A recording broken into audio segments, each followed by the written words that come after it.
क्या मरने के बाद मुक्ति होगी? बहुत से लोग कहते हैं कि आप हनुमान चालीसा का जाप करो, आप राम राम का जाप करो, आप गायत्री मंत्र का जाप करो। मरने के बाद आप सभी को मुक्ति मिलेगी। क्या वास्तव में मुक्ति मरने के बाद मिलती है, या यह सिर्फ एक झूठ है? कबीर साहिब कहते हैं, अपने एक शब्द में साधु भाई जीवत ही करो आशा। जीवत समझे जीवत बझे जीवत मुक्ति निवासा जीत कर्म की फांस ना काटी मुए मुक्ति की आशा की है साधु भाई। आपको यदि उम्मीद करनी है मुक्ति की तो जीते जी करो मुक्ति ही नहीं, जिस भी चीज की उम्मीद करनी है वह जीते जी ही की जाती है। आपको किसी भी चीज की इच्छा करनी है तो जब तक जीवित हो तभी तो इच्छा होगी। जब आप जिंदा ही नहीं हो तो फिर आपको इच्छा किस चीज की होगी? किसी भी चीज की नहीं। अब आपका इलाज चल रहा हो और डॉक्टर कहे कि मैं तुम्हारा इलाज कर रहा हूं। रोगी बोलता है जी आराम नहीं आया। बोले कोई कोई बात नहीं, कोई चिंता नहीं, फिर करो इलाज। फिर करता है। बोले अभी भी कोई लाभ नहीं हुआ। बोले कोई चिंता की बात नहीं है, मरने बाद बिल्कुल ठीक हो जाओगे। मरने के बाद ठीक हो जाओगे। अगर डॉक्टर ऐसा बोले तो आप चिंता में रहोगे कि नहीं? आप उसे डॉक्टर समझोगे कि पागल? मरने के बाद कौन मुक्त होता है? चिंता अभी, भय अभी और जन्म मरण का ख्याल अभी और जन्म मरण का ख्याल जाएगा मरने के बाद। जरा सोचिए, यह एक भ्रम है। जीते जी ही मुक्ति होगी। अगर जल जल के अंदर नाव है, आप नाव में बैठना चाहते हो और नाव में छेद हो जाए तो पानी अगर आपके, मान लो आप नदी पार कर रहे हो, आपकी नाक तक पानी आ गया तो आपको पार होने के लिए नाव चाहिए कि नहीं? लेकिन अगर कोई यह कहे कि कोई बात नहीं तुम डूब जाओ, डूबने के बाद जो है फिर नाव की जरूरत ही नहीं पड़ेगी। अरे फिर कहाँ जरूरत है? डूबने के बाद कौन किनारे पर पहुंचता है? किनारे पर ले जाने के लिए ही तो नाव होती है ना। नाव इसीलिए होती है क्योंकि किनारे पर जाकर तो कोई नहीं डूबता। जब भवसागर के बीच में हो, नदी के बीच में हो, सागर के बीच में हो तभी तो नाव की जरूरत है। अगर तभी नाव ना मिले तो फिर क्या फायदा है? तो यह ब्रह्मा ज्ञान, यह आत्मज्ञान, यह मरने के बाद किसी काम का नहीं होता। कबीर साहिब कहते हैं कि जितने भी ये वेद पोथी जितना पढ़ रहे हो तुम, यह किसी काम का नहीं। पोथी पढ़ पढ़ जग मोवा पंडित भया ना कोई। इन पोथियों को पढ़ पढ़ के, इन पुराणों को, कुरानों को, बाइबल को, इन सबको पढ़ के सारी दुनिया मर गई। इन वेदों को, उपनिषदों को, मनुस्मृतियों को पढ़कर दुनिया मर गई। कोई भी अमर नहीं हुआ। क्योंकि जब तक आप जन्म मरण के चक्र से मुक्त नहीं है तो यह बताइए किस काम के हैं? और यदि आप मुक्त हो गए हैं तो भी यह आप किस काम के हैं? आपके किसी काम के हैं क्या? जब हम कक्षा पास कर लेते हैं तो क्या हमारी किताबों को हम अपने साथ में ढोते रहते हैं क्या? नहीं, हम उन्हें छोड़ देते हैं, क्योंकि वह मात्र एक साधन थी। और अगर मान लीजिए आप कक्षा पास ही नहीं कर पा रहे हैं, खाली किताबें ढो रहे हैं, तो क्या उन किताबों से आप पास हो गए तो भी वह आपके किसी काम की नहीं अगर वह आपको पास ही ना करवा सके? आपको कक्षा पास करनी है चौथी और आप ले लीजिए 10वीं कक्षा किताबें 10वीं कक्षा की, तो क्या पास होंगे? नहीं होंगे। चौथी पास करने के लिए चौथी कक्षा की ही किताब चाहिए और फिर उसे पढ़ना पड़ेगा। पढ़ने के बाद उस पर मनन चिंतन और फिर उस पर अनुभव करना पड़ेगा, तब पास होते हैं। तो कबीर साहिब यही चीज तो है। यही चीज बता रहे हैं कि भाई किनारे पहुंचने के बाद कोई नहीं, जो है डूबता है। जहां संसार है वहां पर मैं अप्रभावित रहूं, तभी इस ब्रह्मा ज्ञान का कोई फायदा है। ब्रह्मा ज्ञानी सदा निर्लिप्त निर्लिप्त रहते हैं। जैसे कमल है, कमल कीचड़ में रहते हुए भी उससे निर्लिप्त रहता है। बस इसी प्रकार हमें भी तैरना होगा, तैरना सीखना पड़ेगा। इस भवसागर में रहते हुए भी हम उसमें रहे लेकिन डूबे नहीं, उसमें बसो लेकिन फंसो नहीं। इसी प्रकार ही मुक्ति होती है। संसार में रहते हुए ही मुक्ति होती है। तो भगवान जिन्हें कहते हैं रामकृष्ण, क्या इन्होंने अपना कामधाम सब छोड़कर यह लोग मुक्त हो गए क्या? नहीं हुए ना। अपना काम धाम छोड़कर कोई मुक्त नहीं होता है। तो इसीलिए साहिब कहते हैं कि भाई तुम अपनी यह जो मृत्यु है जिससे तुम डरते हो इससे छूटने की कोशिश करो। इस भय से मुक्त होने की कोशिश करो। अगर जीते जी भय खत्म नहीं हुआ तो मरने के बाद कौन सा भय खत्म हो जाएगा। मर के किसी को मुक्ति नहीं होती। अब हम आत्मा को कैसे जाने कि हम मृत्यु से छूट गए भाई। मृत्यु जो है वह झूठी ही तो है। यही तो बोलते हैं कि सत हरि भजन जगत सब सपना। जब माता पार्वती पूछती हैं शिव जी से तो वह भी यही कहते हैं। उमा कहूँ मैं अनुभव अपना सत हरि भजन जगत सब सपना कि यह सारा जगत सपने के समान है। सच्चा है तो केवल वो प्रभु का नाम है। तो यह सारा जगत सपना है। लेकिन हमारी आत्मा को कैसे पता लगे कि भाई यह सपना है। जब हम सपना देख रहे होते हैं, क्या हम अपने बारे में जानते हैं कि यह सपना देखने वाला कौन है। नहीं जानते। ठीक इसी प्रकार जब तक आप अभी यह ना जान जाओ कि यह जो संसार रूपी सपना है इस सपने को देखने वाला कौन है, आपको लोग कहेंगे इस सपने को देखने वाली तुम्हारी आत्मा है, तुम्हारी चेतना है। लेकिन जब तक आप अपनी आत्मा को अपनी चेतना को जानोगे ही नहीं, इस संसार में रहते हुए तो कैसे पता लगेगा कि आप चेतना हो या आप आत्मा हो। कौन हो आप। तो यह सपना क्या है। इस देह से चेतना का चला जाना। इस देह को भान हो गया स्वप्नों में प्रवेश करके कि भाई यह देह है और इसी देह में यदि चेतना आ जाए तो सपना चला जाता है। अर्थात जब यही जो आपका मन है यह चेतनता को जान ले तभी यह वास्तव में वह चेतना होती है। तो ब्रह्मा में चेतना होती है और जो भ्रम होता है उसमें चेतना नहीं होती। तो जब आप साक्षी भाव में पहुंच जाए कि हाँ जो मैं देख रहा हूं यह सपना है। जिस प्रकार आप जाग जाते हो तो आपको पता लगता है कि अभी तक जो मैं देख रहा था वह सपना था। आपके अंदर साक्षी भाव आ गया तो आपको लगता है कि वह सपना है। लेकिन इस संसार से जब तक आप इस संसार के प्रति साक्षी भाव आपके मन में नहीं आएगा तब तक तो आप सपना ही देख रहे हैं। तब तक आपको यह समझ आएगा ही नहीं कि यह संसार एक सपना है। तो कबीर साहिब क्या कहते हैं। कबीर साहिब कहते हैं कि भाई जीते जी समझो इस जीवन को और जीते जी ही इस जो जीवन है आपका इसको जानो जीवत मुक्ति निवासा। और जब व्यक्ति जीते जी ही इन सारी चीजों को इस संसार को समझ लेता है अपने साक्षी भाव को ग्रहण कर लेता है तभी इसकी मुक्ति होती है, तभी इसका निवास मुक्ति में होता है। नहीं तो इसका निवास इस संसार में ही है। जियत कर्म की फांस न काटी मुए मुक्ति की आशा। अब जीते जी तो कर्म की फांस कटी नहीं। जो फांस चुभी हुई है कर्म की जिसमें हम फंसे हुए हैं। हम क्या करते हैं। कर्म ही तो कर रहे हैं। हम चाहे आंखें झपकाते हो खाना खाते हो बात करते हैं, सब कुछ कर्म है।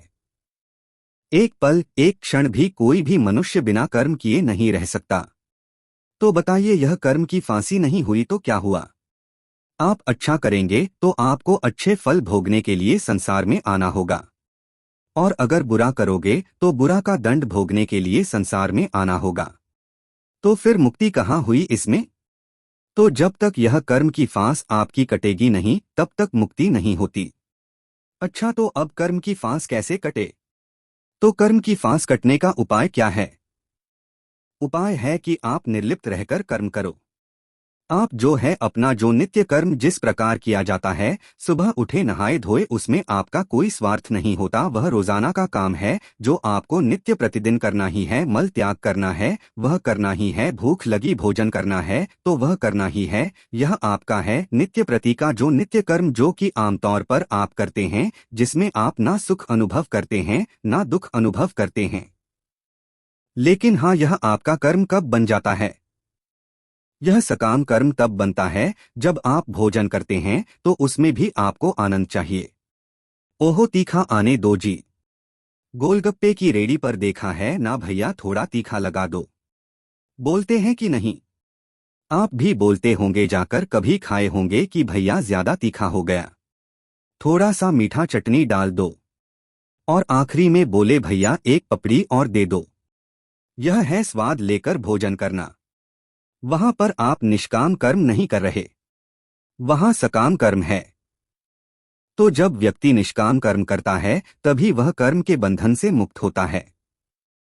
जब वह अपने को अकर्ता मानता है, जब उसके अंदर कर्ता का भान नहीं होता, मैं का भान नहीं होता, तभी वह कर्म की फांस से मुक्त होता है। अन्यथा वह कर्म की फांस से मुक्त नहीं होता, वह कर्म में ही फंसा रह जाता है। कबीर साहिब इस चीज को बार बार समझाते हैं कि भाई स्वयं को कर्ता मत मानो। स्वयं को कर्ता मानोगे तो फंसोगे। जो तुम्हारी चेतना है वही वास्तव में कर्म कर रही है। और यदि तुम्हारा साक्षी भाव चेतना में हो गया तभी तुम मुक्त हो। चेतन नित्य है। यदि तुम समझ गए कि मैं चेतना हूं और चेतन नित्य है तो तुम्हारी अनित्यता का जो भ्रम होगा वह टूट जाएगा और तुम चेतन हो। अगर यह समझ में आ गया तो तुम्हारा जड़त्व जो है वह चला जाएगा। अब तुम चेतन हो तो तुम यह भी देखो कि तुम साक्षी हो तो तुम्हारे परिणाम और तुम्हारे जो विकार हैं वह सब खत्म हो जाएंगे। क्योंकि जब तुम चेतन हो जाते हो, जिस प्रकार सपने से उठ जाते हो, तो अब तुम देखते हो कि सपने में क्या क्या हुआ। आपको सब कुछ याद रहता है। किसने क्या किया, नहीं किया, क्या था, क्या नहीं था। क्योंकि आप अब साक्षी भाव में हो। आप दृष्टा हो गए।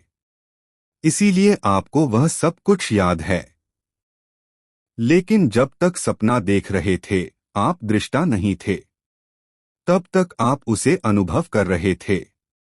आप उस सपने को जी रहे थे, लेकिन अब आप सिर्फ उसे देख रहे हो। तो ठीक इसी प्रकार जब आप साक्षी भाव में आ जाते हो तो आपके परिणाम, आपके विकार, यह सब कुछ चले जाते हैं। क्योंकि अब आप उसे जी नहीं रहे, अब आप सिर्फ उसे देख रहे हो। अब आप चेतन हो तो आप अजन्मा हो, आप अविनाशी हो तो आपका जन्म मरण यह सब चला गया। तो यह जो देखना है, जो अनुभव करना है कि आप सचमुच बदलते हो या नहीं, सचमुच आप सीमित हो या असीम हो, यही तो देखना है।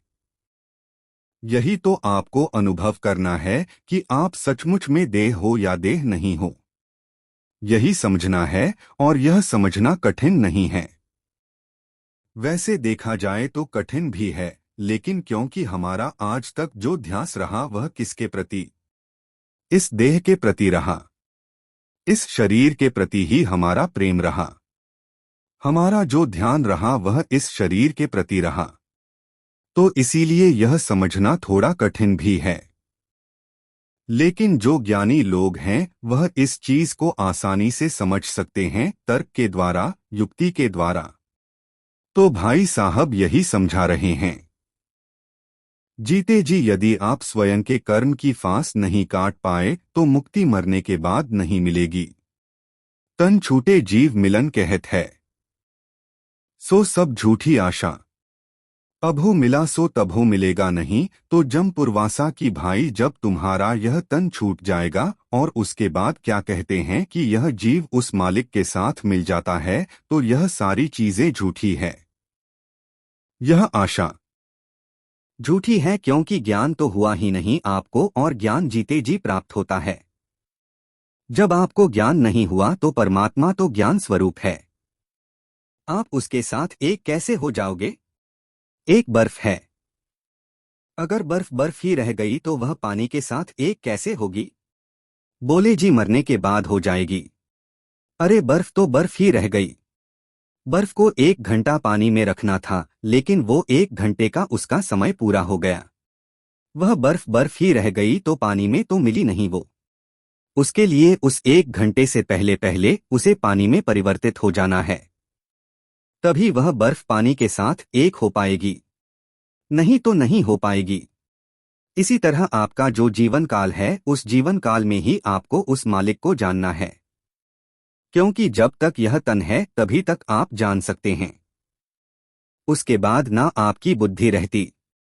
यह जो मस्तिष्क है, यह दिमाग है जो सोचता समझता है, यह तो खत्म। जो शरीर है जिससे आप कर्म करते हो, यह खत्म। अब जब खत्म हो गया तो आप कहाँ से समझोगे, कहाँ से जानोगे? अब ना जानने को कुछ बचता है, ना समझने को कुछ बचता है, क्योंकि यह शरीर के माध्यम से ही हम कर्म कर सकते हैं। और जब शरीर ही नहीं है तो कर्म कैसे करोगे, कैसे जानोगे? यह जानना समझना, यह भी तो कर्म है। कर्म 3 प्रकार से होता है। पहला शरीर से, दूसरा मन से और तीसरा वचन से।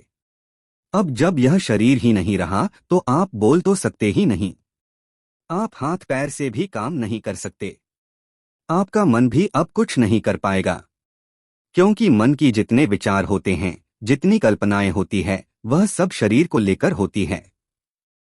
और जब शरीर ही नहीं है तो मन कोई कल्पना नहीं करता। फिर तो कबीर साहिब क्या कहते हैं कि अभो मिला सो तभो मिलेगा नहीं, तो जमपुरवासा की भाई, जो अब मिला तुम्हें वही तुम्हें बाद में भी मिलेगा। अब देखो, आप स्कूल में जाते हो, स्कूल में पढ़ते हो, तो आपको नंबर कब मिलते हैं? स्कूल में पढ़ते हुए ही ना। ऐसा तो नहीं है कि आपने पहली कक्षा का परीक्षा आज दी है और उसके बाद जब आप स्कूल छोड़ दोगे तो उसके 2-4 साल के बाद आपका प्रथम कक्षा का परिणाम आ रहा है कि आप उत्तीर्ण हुए कि अनुत्तीर्ण। आपको आज ही मिलेगा। अगर आपको जो मिल गया वही आपका बाद तक रहता है। आप कॉलेज में अगर ग्रेजुएशन पूरी कर लेते हैं और वहां पर पास हो जाते हैं तो आप कॉलेज छोड़ने के बाद भी आप पास ही कहलाते हैं, आप ग्रेजुएट ही कहलाएंगे। लेकिन अगर कॉलेज में रहते हुए अगर आपने नहीं किया तो बाद में कहां से होगा? बाद में आपको कोई कहेगा कि आप ग्रेजुएट हो? कोई नहीं कहेगा। 10वीं फेल हो गए तो बोले भाई फेल ही है यह। तो यानी कि जो आपको आज मिला है वही आपको आगे भी मिलेगा।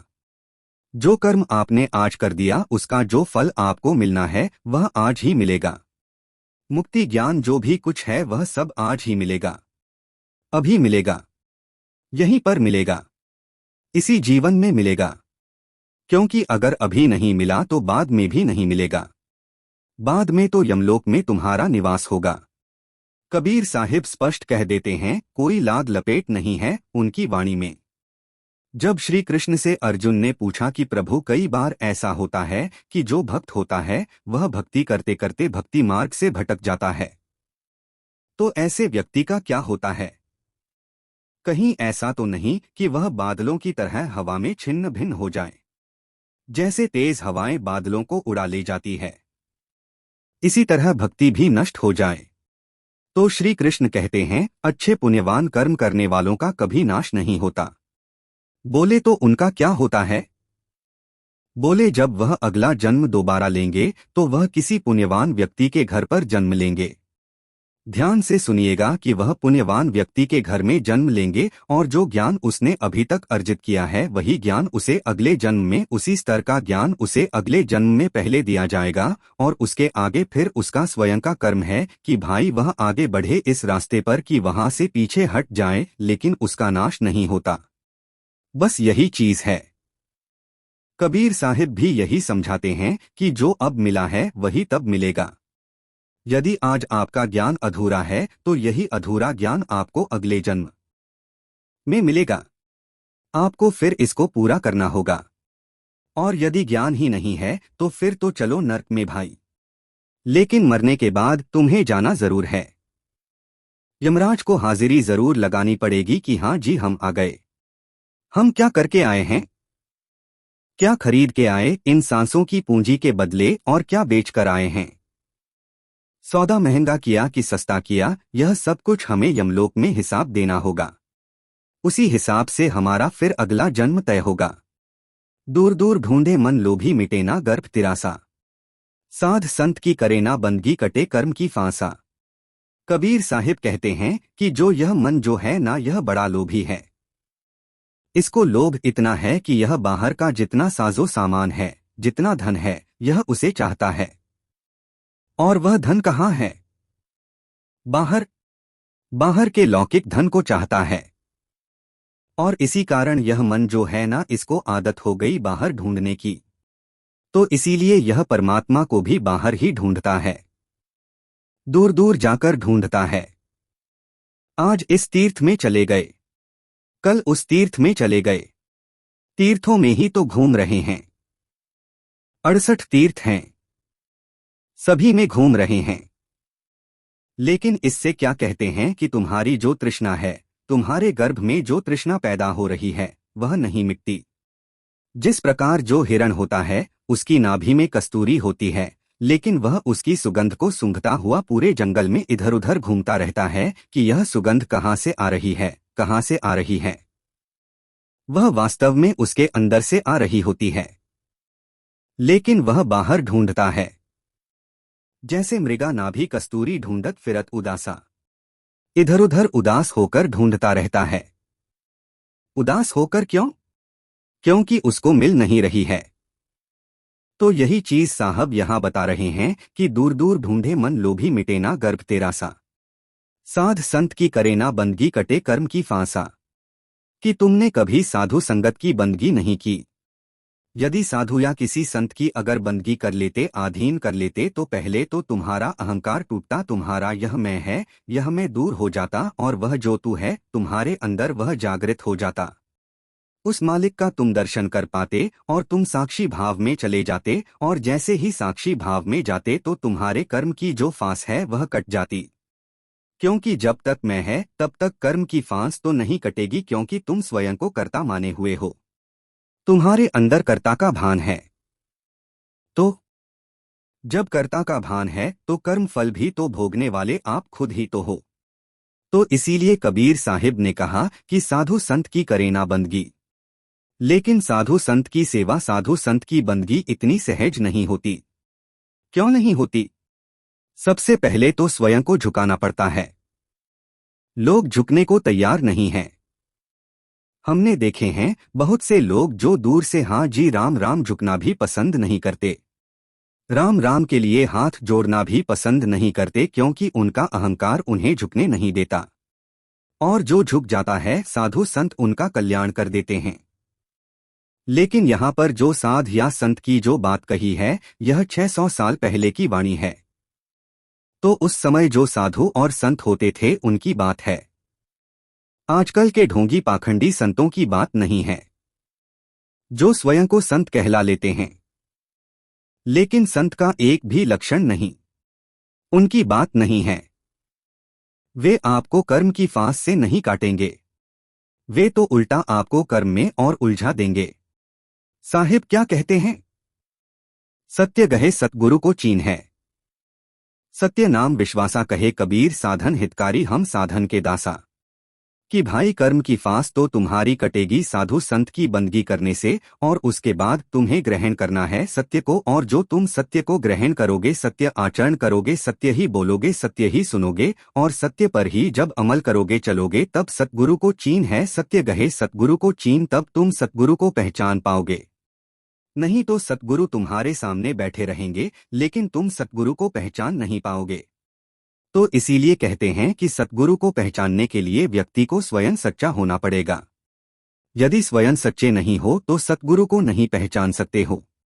सतगुरु क्या पता किसी भिखारी के रूप में आपके सामने हो। सतगुरु बड़े बड़े इन मठों में नहीं बैठेंगे, क्योंकि मठों के आगे तो तुम्हारा सिर अपने आप ही झुक जाएगा। वे किसी ऊंची पदवी पर नहीं बैठेंगे, वह कोई ऊंचा कोई कुल लेकर पैदा नहीं होते, क्योंकि ऊंचे कुल के सामने नीचे कुल वाला वैसे ही सलाम कर देता है। कोई थानेदार आपको दिख जाएगा और आपकी थोड़ी सी उससे जान पहचान होगी, वह पहले राम राम नहीं करेगा, आप राम राम कर दोगे। पद ओदा कोई बड़ा नहीं रखते सतगुरु कभी भी, वह हमेशा नीचा रहते हैं। क्यों नीचा रहते हैं? ताकि उनको यह पता लगे कि नीचे से नीचे गिरे से गिरे हुए व्यक्ति, अधम से अधम व्यक्ति को भी कौन प्रणाम करता है, कौन उसके आगे झुकता है। संत रविदास जी देखिए जूते का काम करते थे, चप्पल का कबीर साहिब जुलाहे का काम करते थे, आचार्य गरीब दास महाराज किसानी करते थे। तो इस तरह जो भी संत होंगे वह आपको महलों में बैठे नहीं मिलेंगे, क्योंकि महल के सामने तो हर कोई प्रजाजन जो है वह सलाम करती रहती है राजा को। उसके आगे झुकना उनके डर के कारण, लेकिन अपने भाव के कारण झुकना। अपने अहंकार को त्याग कर झुकना, वह भी अपने से किसी छोटी जाति वाले के सामने। यह चीजें होती हैं। अपने से जो गरीब है उसके सामने झुकना यह दिखाती है कि आपका अहंकार कितना है।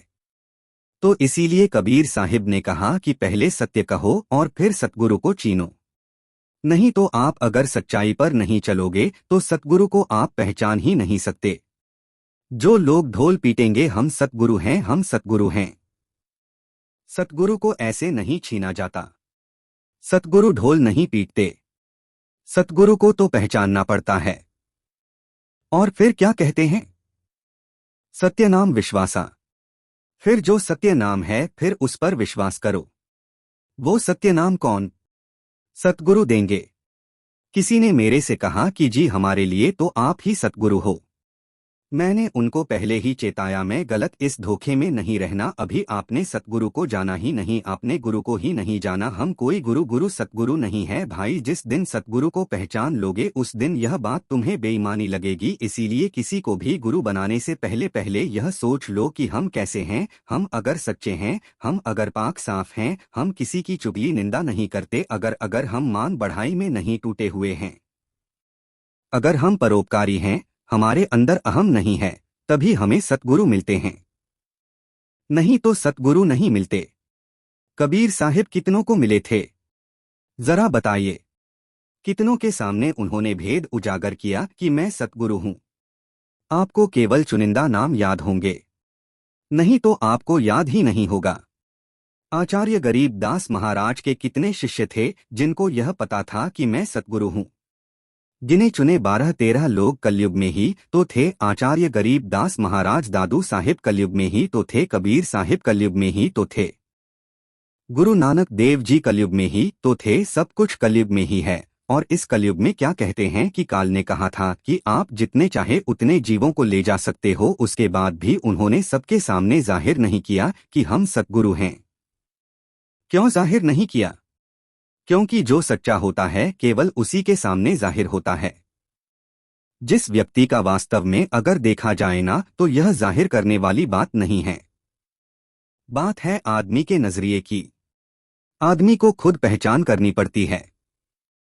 जब तक कोई व्यक्ति अगर खुद पढ़ा लिखा नहीं है, वह दूसरे व्यक्ति को कैसे बता सकता है कि यह पढ़ा लिखा है? अगर आपको 12वीं तक की पढ़ाई आती है और सामने वाले को जब आप कोई प्रश्न पूछते हैं 12वीं का और उसे पता ही नहीं है, तो आप बता सकते हो कि सामने वाला कितना पढ़ा है। वो किस स्तर तक की, उससे पूछो कि भाई तू अपना सबसे उत्तम से उत्तम ज्ञान बता। वो जहां तक पढ़ा होगा वहीं तक का ज्ञान बता पाएगा, उससे आगे का वो ज्ञान ही नहीं बता पाएगा। बस यही चीज है और आप उसे पहचान लोगे। लेकिन यदि आप स्वयं ही 12वीं तक पढ़े हो और कोई आपके पास आकर अगर 15वीं का ज्ञान बोलने लग जाए, कोई ग्रेजुएशन पोस्ट ग्रेजुएशन का या पीएचडी का ज्ञान बखान करने लग जाए, तो आपको समझ में ही नहीं आएगा। आपको यह तो समझ आएगा कि हाँ भाई यह हमसे जो है थोड़ा सा ऊपर होगा, या फिर आपको यह लगेगा पता नहीं सही भी बोल रहा है कि नहीं बोल रहा है ना? क्यों? क्योंकि आपका स्वयं का ही ज्ञान वहां तक नहीं है। तो आप केवल उसी को पहचान सकते हो जहां तक आप पढ़े हो। इसीलिए साहिब ने कहा कि जो वास्तव में सत्य को ग्रहण करता है वही सतगुरु को पहचान सकता है, और जो सतगुरु को पहचानेगा उसी को ही सत्यनाम मिलेगा, और जिसे सत्यनाम मिलेगा उसी का ही सत्यनाम पर फिर विश्वास होगा। अर्थात पहले सत्य को ग्रहण करो, फिर सतगुरु को चीन्हो, सतगुरु की शरण लो, फिर सत्यनाम जो मिलता है उस सत्यनाम पर विश्वास रखो, दृढ़ विश्वास। और फिर क्या कहा साहिब ने? कहे कबीर साधन हितकारी हम साधन के दासा की जो साधु हैं इस संसार में, जो साधु हैं। साधु कौन? साधु वो जिसने अपने मन को साध लिया। जो मन को साधते हैं वही साधु, मन की जो साधना करते हैं वही साधु, और वही हितकारी है। वह हमेशा परोपकारी होती हैं। साधु संत हमेशा परोपकार के लिए होते हैं, दूसरों के लिए होते हैं, वह अपने लिए नहीं होते। इसीलिए साहिब कहते हैं कि यह कबीर उन साधुओं का दास है। देखिए कबीर साहिब स्वयं को हर जगह दास बता रहे हैं। क्यों बता रहे हैं? अपने अहंकार को झुकाने के लिए कि अहम नहीं आना चाहिए। कभी भी किसी भी पल अहम नहीं आना चाहिए कि यह कबीर उन साधुओं का दास है। तो क्या आप कभी इस प्रकार की भाषा, इस प्रकार का ज्ञान कभी आपके अंदर उजागर होता है जब आप यह बोले कि हाँ भाई मैं किसी का दास हूँ? लेकिन हम कभी ऐसा बोलते नहीं और यही प्रमाण है कि हमारे अंदर अभी भी अहम भरा हुआ है। हम अभी भी सच्चे नहीं हैं। परिस्थितियां हमारी परीक्षा लेती है।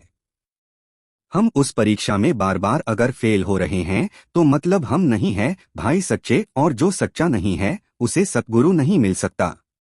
जो खुद को कहते हैं कि हम सतगुरु बोले चलो भाई जेल में परमात्मा के साथ गद्दारी, परमात्मा कैसे इस चीज को सहन कर सकते हैं कि मेरा नाम लेकर कोई दुनिया को बहका रहा है? तुम झूठे कहो अपने आप को, तुम कम से कम यह तो ना कहो कि मैं सतगुरु हूँ, मैं ही भगवान हो गया। जिसने यह कहा वह सीधा जेल में, क्योंकि साहिब बिल्कुल स्पष्ट कहते हैं जासु नाम है गर्भ प्रहारी सो कस सकह गर्भ सहारी। कबीर साहिब अपने बीजक में कहते हैं जिसका नाम ही है गर्भ का हरण करने वाला, अहंकार का मर्दन करने वाला, वो कैसे किसी के अहंकार को सहन कर सकता है?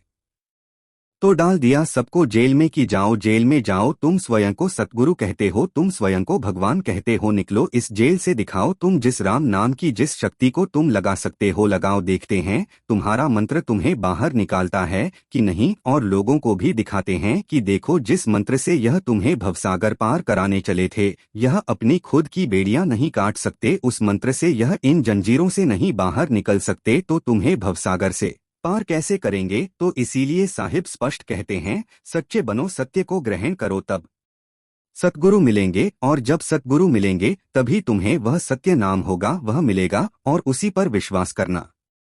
वह सत्य नाम अर्थात तुम्हारा जो आत्मा है उसका दर्शन कराएंगे। तब व्यक्ति को विश्वास होता है कि मैं कौन हूं, और तब होती है उसकी मुक्ति। जीते जी मुक्ति। मरने के बाद कोई मुक्ति नहीं है।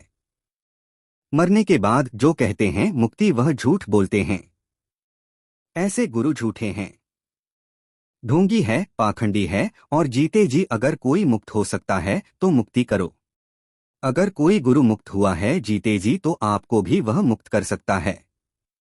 लेकिन जो जीते जी ही मुक्त नहीं वह दूसरे को मुक्त कैसे करेगा? तो इसीलिए साहिब की वाणी को समझिए और प्रभु का नाम सुमिरन कीजिए। परमात्मा सभी का कल्याण करें। सत साहिब।